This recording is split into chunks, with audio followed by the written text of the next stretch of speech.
how are you? I hope that you will be fine and happy. Today we will read this chapter 13, The Woman Season. Okay, so let us start now this chapter, kids. 4 seasons is the measure of the year. जैसे कि आपने kids पढ़ा होगा कि एक साल में लगभग 4 सीजन्स होते हैं. ओके, चलिए, there are 4 season in the mind of man. अब प्रत्येक मनुष्य के दिमाग में यही रहता है कि सीजन 4 तरह के होते हैं. He has his lusty spring, fan fancy clear, takes in all beauty with an every Spain. जैसे कि सबसे पहले आता है स्प्रिंग सीजन. वो अपने साथ बहुत ज्यादा सुंदरता लाता है, जिसमें फल फूल सब खिलने लगते हैं. आगे है He has his summer. उसके बाद जब समर आती है, गर्मियां आती हैं, वह luxuriously spring on it, cut off the youthful thought of he loves. यहाँ पे कि स्प्रिंग के बाद जैसे ही समर सीजन आता है, सब अपनी युवावस्था में होते हैं और सब बहुत एक दूसरे से खुश होते हैं. अर्थात प्रकृति बहुत सुंदर दिखती है.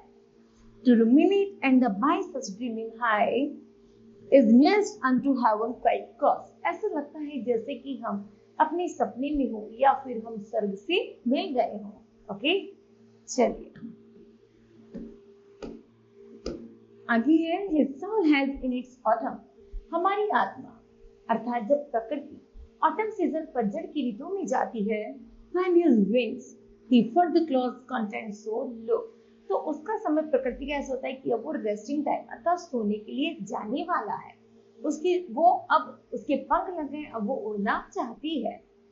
Oh mist in the idleness to let fair things pass by under heat as the crossword go.